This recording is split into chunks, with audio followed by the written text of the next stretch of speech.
Bismillahirrahmanirrahim. Assalamualaikum warahmatullahi wabarakatuh. Jumpa lagi dengan saya di channel Peradaban Indonesia.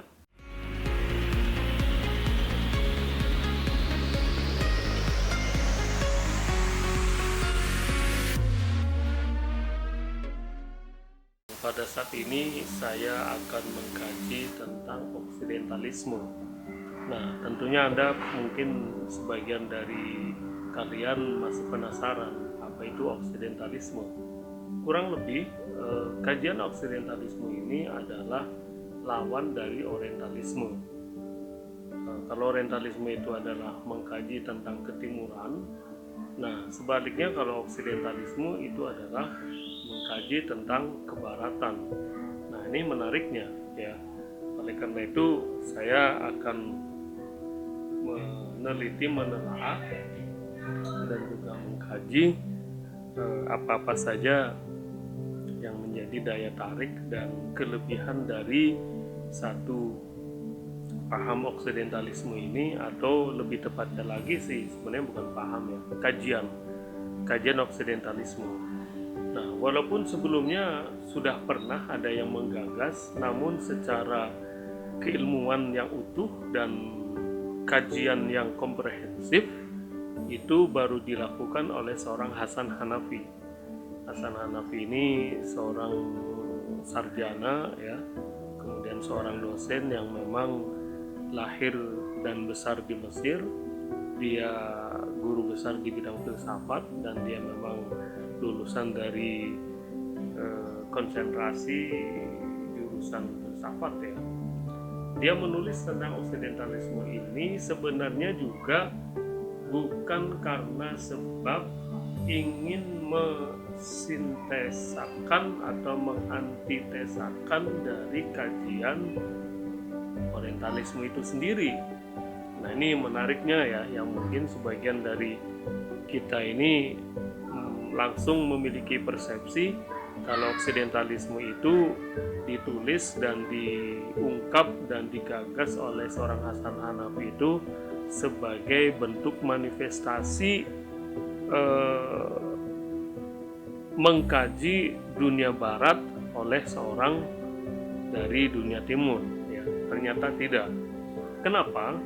Karena memang dalam profilnya dan memang dalam visi misinya seorang Hasan Hanafi itu sendiri memiliki beberapa tahapan pemikiran, memiliki konsep yang utuh bagaimana usaha-usaha dari ilmuwan ulama Islam untuk membangkitkan umat Islam itu sendiri, salah satunya adalah melakukan kajian barat atau sering disebut dengan oksidentalisme.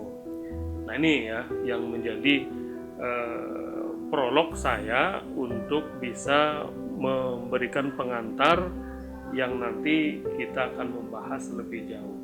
Nah, adapun kajian oksidentalisme ini sendiri menurut sebagian ilmuwan, menurut sebagian sarjana barat, dikatakan sebagai satu kajian yang tidak fair ya, bahkan terlalu jahat.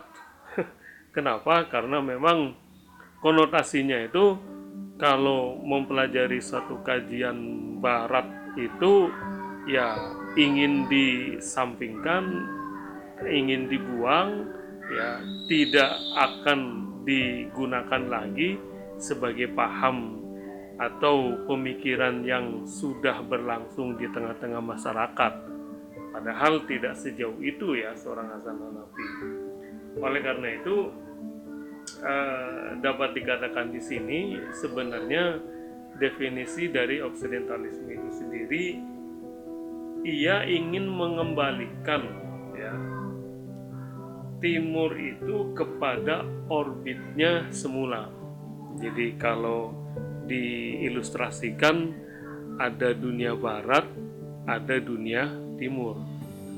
Kalau dahulu barat itu ingin menguasai dunia timur, Hasan Hanafi menginginkan biarlah dunia timur itu memiliki orbitnya sendiri. Dan Barat juga biarlah mereka Barat itu juga memiliki orbitnya sendiri. Dan keduanya agar bisa saling menghormati, agar bisa saling membantu, agar bisa saling menghargai, agar bisa saling mengisi. Ya, bukan berarti ingin menguasai ataupun ingin menghindari satu dengan yang lainnya.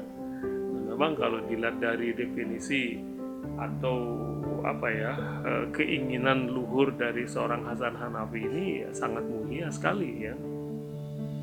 Lalu kemudian menurutnya juga bahwa kajian oksidentalisme ini sendiri adalah satu usaha yang dia lakukan itu untuk merespon, tidak hanya merespon tapi juga ingin mengkritik kembali bahwa orientalisme yang selama ini menyerang timur ya, menjajah dunia timur termasuk juga dunia Islam.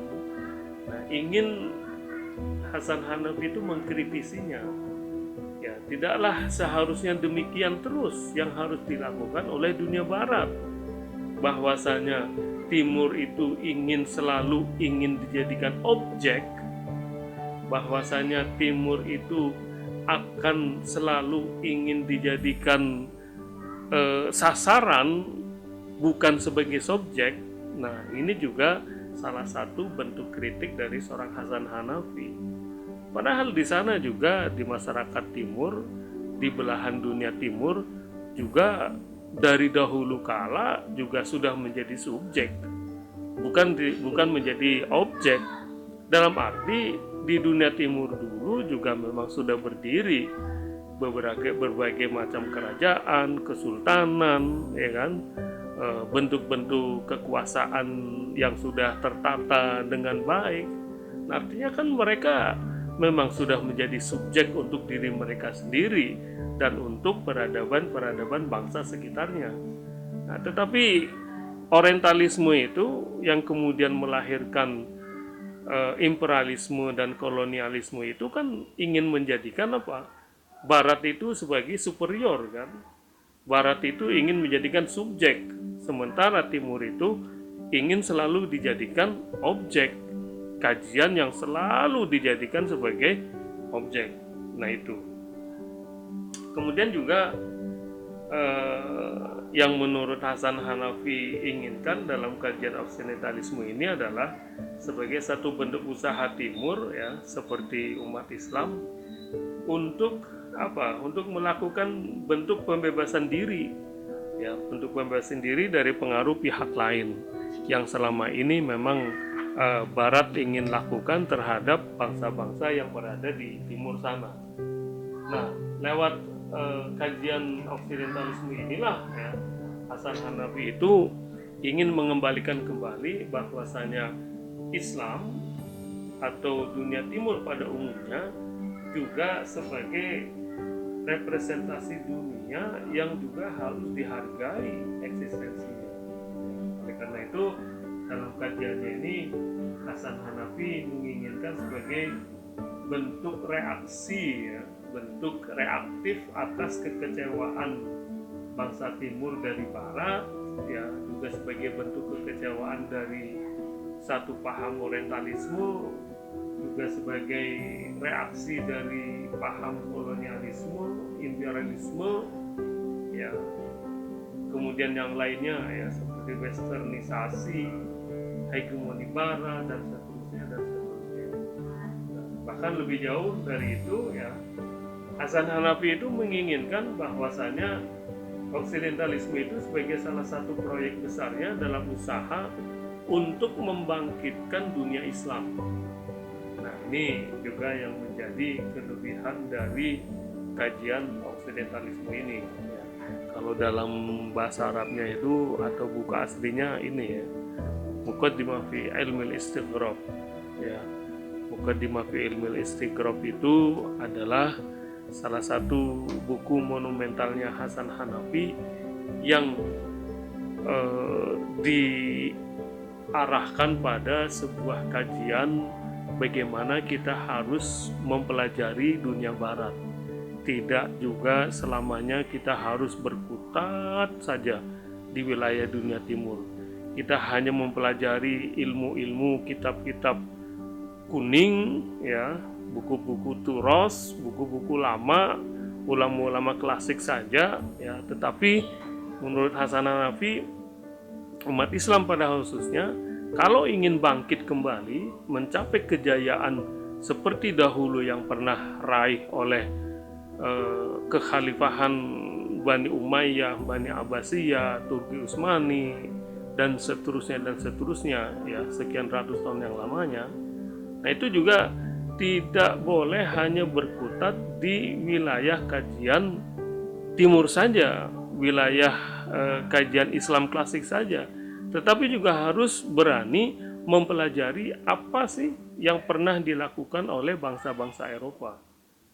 Nah, lebih rincinya lagi, Hasan Hanafi menjelaskan dunia Islam itu harus berani mempelajari tentang sejarah awal munculnya kesadaran Eropa. Umat Islam juga harus berani mempelajari bagaimana kesadaran Eropa yang terjadi pada awal dahulu kala dan pada realitas seperti sekarang ini. Di samping juga harus mempelajari tentang khazanah klasik dunia Islam. Jadi ada 3 hal. Ya. Yang pertama itu bagaimana kita mempelajari tradisi Barat. Kemudian juga kita harus mempelajari tradisi lama kita sendiri. Dan yang ketiga adalah kita harus mempelajari realitas yang ada di hadapan kita ini. Ada 3 hal, ya. Jadi ego kita, diri kita, umat Islam itu sendiri, ya, memiliki tugas menurut Hasan Hanafi adalah 3 hal. Menghadapi tentang tradisi Barat, tradisi lama, dan realitas. Ya. Nah, selanjutnya nanti akan saya jelaskan bagaimana kiprahnya dari pemikiran oksidentalisme ini yang menurut hemat saya juga patut untuk dijadikan satu alternatif kajian yang mudah-mudahan akan bisa membukakan mata kepala kita, yang akan bisa juga membukakan akal berpikir kita bahwasanya apa yang selama ini kita lakukan itu sebenarnya memiliki beberapa kekurangan. Di sana sini sebenarnya masih ada beberapa pekerjaan rumah yang harus dilakukan jika umat Islam itu sendiri ingin bangkit dari keterpurukannya. Nanti kita lanjutkan. Kita lanjutkan ya tentang kajian oksidentalisme ini, dan yang lebih khusus lagi adalah bagaimana runtutan atau keberlanjutan dari rencana besar Hasan Hanafi dalam usahanya untuk membangkitkan kembali dunia Islam yang menurut dia itu masih berada di bawah bayang-bayang kemajuan dunia Barat. Nah, kita tersambung lagi dengan apa yang pernah saya sampaikan dalam kajian orientalisme. Nah, salah satu pengaruh dari orientalisme yang sampai sekarang masih membekas kan itu. Umat Islam atau dunia timur itu masih merasa berada di bawah bayang-bayang kemajuan dunia Barat. Nah, salah satu usahanya adalah bagaimana kita membangkitkan kembali semangat berpikir, mentalitas kita bersikap dalam menghadapi kehidupan kita, hingga seolah-olah bahwasanya kita ini bukan sebagai bangsa budak, kita ini bukan sebagai bangsa kuli, kita ini bukan sebagai bangsa jajahan, kita ini bukan bangsa yang selalu menjadi konsumen, kita ini bukan sebagai bangsa yang selalu jadi objek, tetapi kita bangsa timur, bangsa Indonesia, umat Islam itu juga sanggup untuk menjadi pemain utama dalam kehidupan di dunia ini. Kita sanggup untuk menjadi sebuah negara yang aktif memproduksi berbagai macam alat teknologi dan ilmu pengetahuan. Kita juga bisa berkarya, bisa mencipta, dan lain sebagainya. Nah, yang seperti saya sebutkan tadi ada 3 hal ya. Yang pertama itu bagaimana sikap kita terhadap tradisi lama. Menurut Hasan Hanafi, sikap kita terhadap tradisi lama ini adalah bagaimana kita harus kembali mempelajari inti dari teologi kita, bahwasanya teologi yang kita pahami selama ini haruslah memiliki pemahaman yang bersifat revolusi, perubahan, pembaharuan, bahasa lainnya itu apa ya, revitalisasi dan seterusnya, sehingga kita berani untuk bisa melakukan sebuah bentuk istihad ya. Pernah sempat tergaungkan di telinga seluruh umat Islam bahwasanya pintu istihad itu masih tetap terbuka. Jadi bukan sebaliknya bahwasanya sekarang ini pintu istihad sudah tertutup, salah. Itu salah satu ya usaha bagaimana untuk membangkitkan kembali pemahaman teologi kita yang sifatnya jumud, yang sifatnya tertutup, yang sifatnya eksklusif menjadi sebuah pemahaman teologi yang sifatnya dinamis. Nah, ini memang butuh pemahaman yang lebih cerdas lagi ya. Bagaimana para ulama terutama dan para ilmuwannya untuk bisa berpikir tidak hanya tentang keakhiratan saja, tetapi juga harus bisa mengedekankan, menyuguhkan sebuah pemahaman agama yang bersifat terbuka, yang bersifat lebih cerdas, yang juga menjejak ke bumi. Nah, ini juga sekali lagi butuh pemahaman yang lebih cerdas dan lebih bijak lagi. Kemudian yang lainnya adalah bagaimana Hasan Hanafi ingin mengajukan sebuah solusi lain, bagaimana kita mempelajari teks, naskah, kitab, pemahaman itu yang mengarah pada kehidupan realitas yang nyata. Nah, ini juga menarik juga, yang sebenarnya juga tidak jauh berbeda dengan ajaran-ajaran para ulama-ulama yang apa ya, yang memiliki visi misi secara utuh.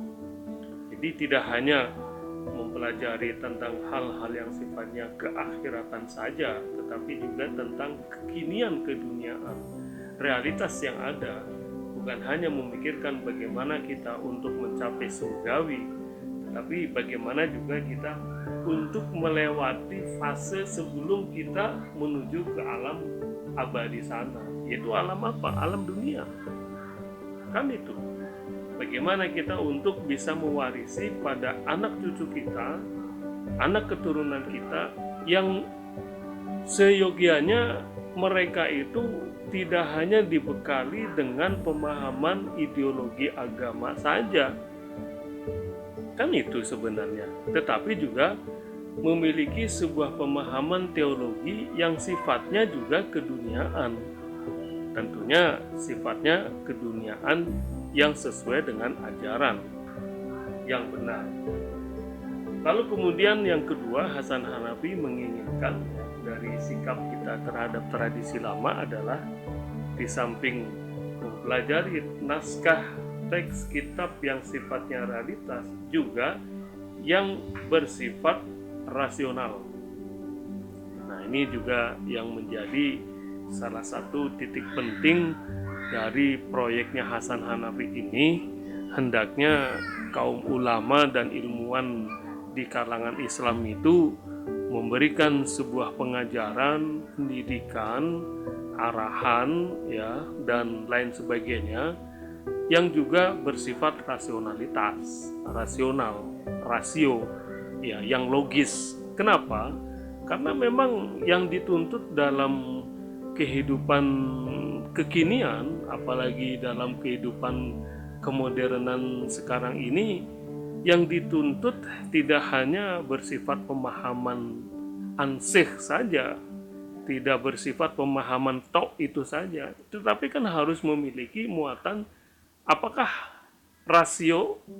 rasionalitas atau tidak, logis atau tidak. Nah itu. Lalu kemudian juga dia menjelaskan bahwa dalam sikap kita terhadap tradisi lama juga perlu dilakukan adalah tentang mengkaji akal dan alam. Antara akal dan alam itu harus seimbang. Sebagaimana juga tentang manusia dan sejarahnya. Karena dua hal ini yang sering terpisahkan antara satu dengan yang lainnya. Orang akan mempelajari manusia saja tidak akan sempurna kalau tidak mempelajari bagaimana sejarahnya. Bagaimana kaum-kaum terdahulu itu menjadi kaum yang dibinasakan oleh Tuhan. Kemudian sebab-sebabnya itu apa saja, itu kan kita harus belajar dari perspektif sejarahnya. Lalu bagaimana kita mempelajari manusia-manusia yang berasal dari bangsa-bangsa yang berhasil dan sukses. Ya tentunya juga kita kan harus mempelajari sejarahnya, kenapa mereka sampai bisa mencapai kegemilangan seperti itu. Kan juga harus dari sejarahnya. Bukan hanya kita belajar mengenal tentang manusianya saja atau orang-orangnya saja. Sebagaimana juga kita mempelajari tentang alam itu juga dengan akal logika kita. Kalau hanya mengetahui alam, mempelajari alam atau menjalani, menggunakan, mengkonsumsi apa yang ada di alam jagat raya ini, ya baik itu pepohonan, hutan, tumbuhan, apa yang ada di perut bumi, ya kita manfaatkan begitu saja tanpa menggunakan akal logika secara utuh. Nah tentunya juga memiliki hasil yang berbeda. Ini sangat luas ya kajiannya. Lalu kemudian yang kedua itu bagaimana sikap kita terhadap tradisi barat. Nah ini tidak kalah menariknya ya. Bagaimana seorang Hasan Hanafi itu ingin mengajak kita bahwa sumber peradaban Eropa itu juga perlu kita pelajari. Kok kenapa sampai mereka itu memiliki satu konsep hidup yang logis. Bagaimana masyarakat Eropa itu kok sampai bisa membentuk karakter dirinya itu harus hidup secara bersih, higienis, kemudian menghormati, menghargai orang lain, kemudian selalu diukur dengan ukuran yang sifatnya logis atau tidak logis, ya kan? Kalau misalnya sesuatu yang tidak logis, mereka tidak akan gunakan.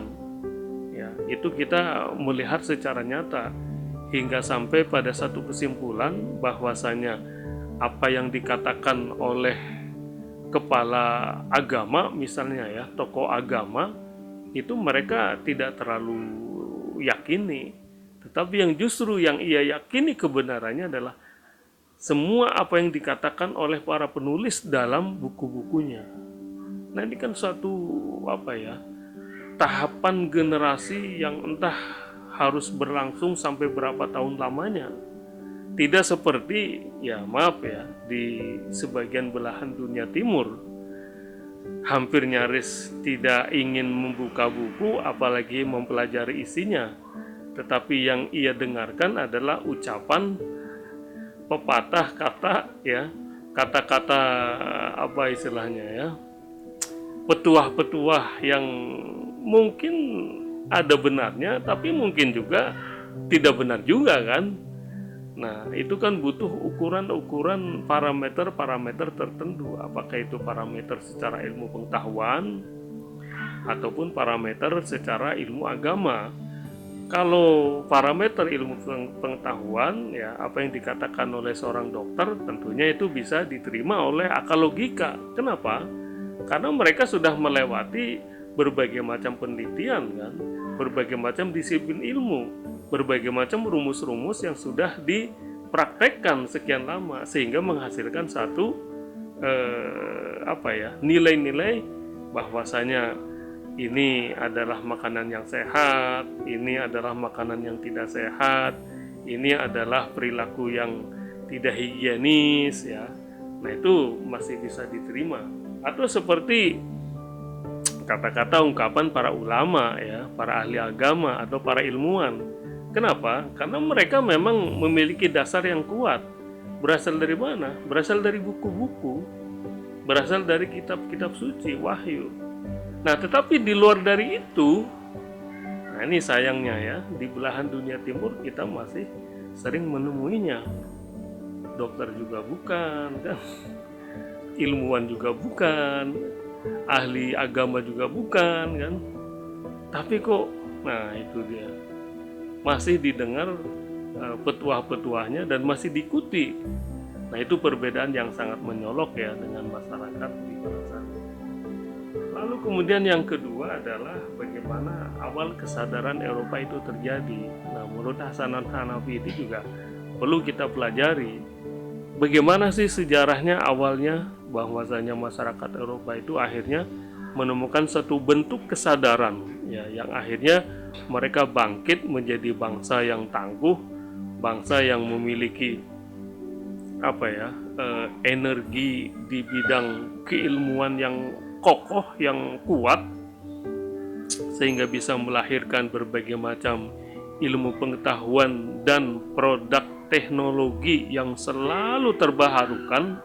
Nanti kan patut kita contoh kan, bagaimana kita bisa untuk mengelola dunia ini, yang sebenarnya ini adalah tugas dari umat manusia menurut ajaran Islam. Al-Khalifah, Khalifatun fil ard, ya, sebagai wakil Tuhan di muka bumi ini.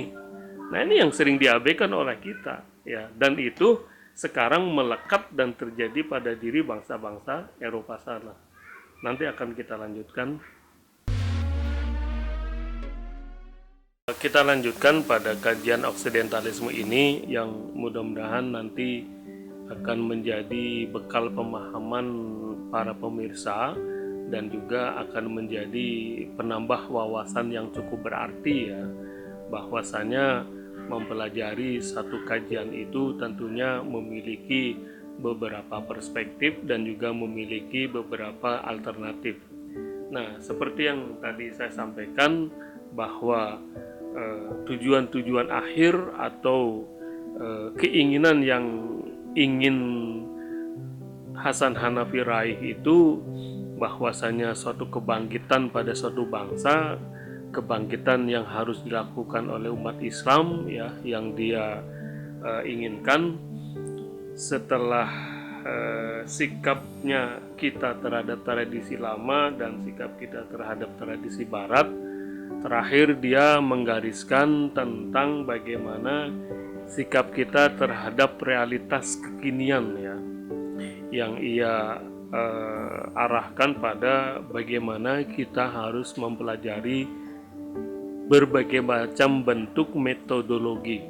Nah ini juga yang sering diabaikan oleh bangsa kita, yang sering diabaikan oleh umat kita. Begitu banyak metodologi yang harus kita ketahui, begitu banyak metodologi-metodologi yang harus kita kuasai untuk bisa meraih berbagai macam bentuk pencapaian-pencapaian yang kita inginkan. Nah ini salah satu kelemahan kita. Contoh saja, kalau diberikan buku atau ilmu pengetahuan atau materi ya, atau berbagai macam objek kajian ya, berbagai macam jenis informasi dan lain sebagainya, memang bagus ya, dan itu sangat-sangat luar biasa. Tetapi akan menjadi luar biasa lagi, akan menjadi sangat istimewa lagi, dan akan menjadi kunci utamanya adalah bukan pada banyaknya, kuantitinya ya, atau mungkin kualitasnya, tetapi bagaimana dia memiliki, menguasai kuncinya ya, menguasai caranya, mendapatkan metodenya, bagaimana untuk bisa menghasilkan berbagai macam produk-produk ilmu pengetahuan, berbagai macam produk-produk teknologi, berbagai macam bentuk-bentuk hasil keterampilan, berbagai macam pemikiran-pemikiran, ya, dan itu harus berdasarkan pada metodologi. Nah, ini yang sangat bukan hanya menurut Hasan Hanafi, ya, tetapi menurut sebagian besar kaum ilmuwan, bahwasanya metodologi yang sangat kuat, yang sangat kokoh, itulah yang akan menguasai peradaban dunia. Kan itu bahasa lainnya. Kenapa Jepang dan Eropa atau Amerika sekarang bisa menguasai berbagai macam jenis keilmuan, jenis-jenis produk ilmu pengetahuan? Karena mereka sudah menguasai berbagai macam metodologi, ya, apapun bentuknya, apapun jenisnya, satu macam jenis-jenis yang akan diproduksi, apakah itu di bidang pertanian, kehutanan, kemudian keseharian, alat-alat rumah tangga, bahkan militer, medis, dan lain sebagainya, itu akan bisa tercapai kalau para ilmuwannya, ulamanya, kaum terpelajarnya itu menguasai berbagai macam metodologi. Nah, lalu kemudian yang juga tidak luput dari perhatian utama dari Hasan Hanafi itu sendiri adalah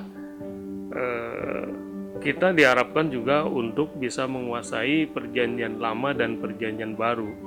Saya tidak habis pikir ya sampai ke arah pemikiran sana seorang Hasan Hanafi untuk menggariskan pada umat Islam juga harus menguasai apa sih yang terkandung dalam perjanjian lama dan perjanjian baru, ya, atau dengan kata lain kitab Injil dan kitab Taurat itu. Ya, kita semuanya akan bisa memaklumi, ya, bahwasanya perintah-perintah Tuhan, ya, rahasia-rahasia yang tersurat dari yang tersirat atau yang tersirat dari yang tersurat, itu memang sebagian masih berada dalam kitab-kitab suci, ya, terutama dalam tiga agama samawi tersebut, ya, selain Al-Quran, ya, kemudian juga perjanjian lama dan perjanjian baru. Oleh karena itu saya sangat apresiatif sekali dengan pemikiran Hasan Hanafi yang pertama kali mencetuskan tentang kajian oksidentalisme secara utuh. Kenapa? Kalau dia tidak lakukan seperti itu, ya mungkin kita masih terlena dengan pemikiran-pemikiran orientalisme saja. Kita akan selalu menjadi objek terus, ya. Kita tidak sadar bahwasanya kita juga harus bisa menjadi subjek. Kita juga harus bisa menciptakan dunia kita sendiri. Karena kita memang memiliki dunia sendiri, yaitu dunia timur. Mereka barat, ya, mereka memiliki adat istiadat tersendiri. Mereka memiliki karakter budaya sendiri, dan memang mereka memiliki iklim tersendiri. Mereka memiliki musim dingin, ya, mereka memiliki alam yang bersalju, bahkan kalau panas juga sangat panas, ya, dingin sangat dingin. Kalau di timur beda lagi, sehingga membentuk karakter manusianya juga yang berbeda pula. Musim hujan dan musim kemarau juga akan menciptakan sifat-sifat karakter budaya manusia yang sedemikian itu. Maka sangat sulit, ya, kita untuk memposisikan diri, menyamakan diri seperti mereka masyarakat barat. Bagaimana kita hidup di dunia tropis kalau misalnya di musim hujan atau musim kemarau? Saya tidak habis pikir kadang ketemu dengan mahasiswa saya, walaupun dalam musim kemarau, musim hujan tuh pakai sal gitu kan, atau pakai jas yang panjang, atau sebaliknya pakai rok mini, ya kan. Sementara memang secara iklim geografis memang beda. Kenapa masyarakat barat, ya, Eropa sana itu harus menggunakan sal? Karena memang musim dingin, iya kan. Salah satu bagian tubuh manusia yang akan diserang dalam musim salju, musim dingin, ya memang leher, ya kan, sehingga harus ditutup rapat sebagaimana juga dia harus menggunakan sepatu bot ya yang berkulit sampai hampir dengkul.